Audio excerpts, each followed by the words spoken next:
Hai guys, bertemu kembali bersama saya channel Rossi Alam. So kali ini kita nak buat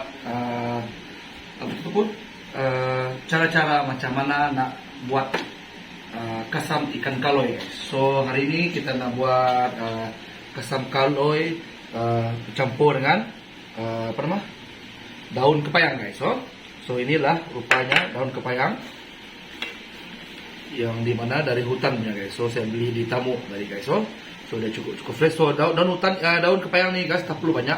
Kita pakai 2 helai dan diiriskan menjadi begini.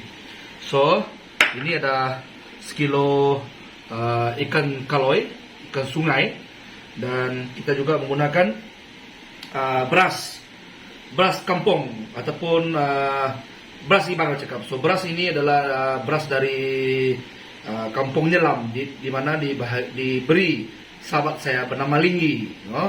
Ini adalah beras bukit ataupun beras Kampung Nyelam guys. So kita akan menggunakan beras ini sebagai pececah untuk membalut ataupun mesraputi bahan-bahan pakai kita buat ikan kaloi kasam guys.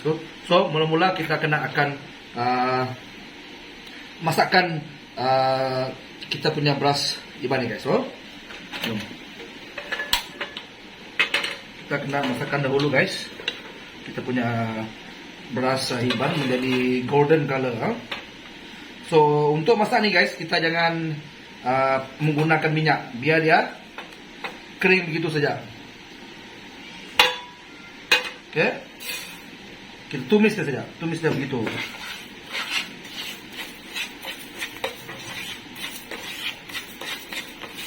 Kita gaulkan dia guys sampai dia bercakap warna keterang-terangan.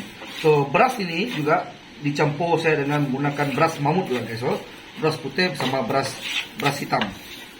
So, kita tumiskan dulu biar dia menjadi masak. Lepas tu baru kita tutupkan dia guys.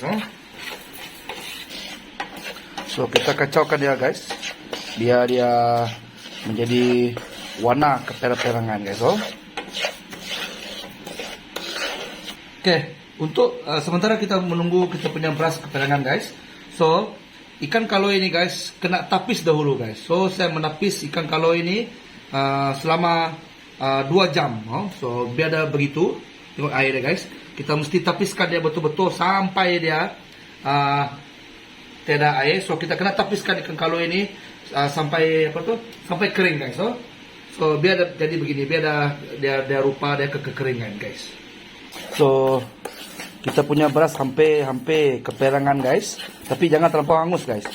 Oke, cara begini ataupun metode begini supaya membuat pekasam kita menjadi harum guys, dan sedap apabila kita nanti masak kita punya pekasam guys. Biasanya kita kena tumiskan berasnya dulu, tapi jangan terlampau hangus. Kalau terlampau hangus, pekasam kita akan terasa pahit guys. So kita kena sedang-sedang. So kita tumiskan sedikit lagi, sehingga dia berwarna keperang-perangan. Oke guys, kita punya beras sudah cukup dimasak guys. So sekarang kita akan buat proses tutuk guys, ataupun tumbuk pakai lesung batu guys. So kita akan masukkan dia ke dalam lesung batu nih guys. Kita buat proses menutup nih guys.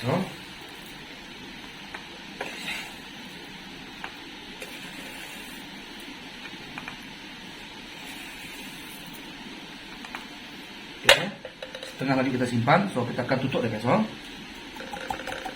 So tutup nih guys, jangan terlampau hancur guys. So dia biar ada sedikit-sedikit biji-biji guys. So nanti saya tunjukkan macam mana rupa dia guys. So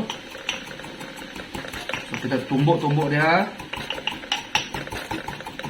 sampai dia dia pecah-pecah sedikit guys. Oke guys, kita punya beras yang kita tunuk tadi, kita bakar tadi guys, sudah hampir lunyai ataupun hampir dah siap guys. So inilah rupa dia guys. Nanti saya akan show kepada kamu orang macam mana rupa dia guys. So inilah rupa dia guys. So dia tak terlampau hancur sangat. So dia bercampurkan biji-biji dengan hancur-hancur beras tadi guys. So jom kita start apa nama tu, menyampur adukkan ikan kaloi, pekasam ikan kaloi kita ni. So kita kena larikan dulu. Okay guys, sekarang kita buat proses apa nama cakap, mengaulkan kita punya pekasam ikan kaloi ni guys. So ikan kaloi adalah ikan sejenis ikan sungai guys. So ikan kaloi ini memang sedap kalau dibuat pekasam guys. So kita akan mengaul ikan kaloi ini guys. So kita masukkan ikan kaloi yang kita toskan tadi. Cara membuat ikan pekasam ikan kaloi ini sungguh mudah dan sungguh senang sekali, dan speednya pun simple saja guys. So kita ambilkan tadi beras yang kita tutup tadi, beras yang kita dibakar, kita tutupkan, kita masukkan semua sekali. Lepas tu saya ada garam kasar sini.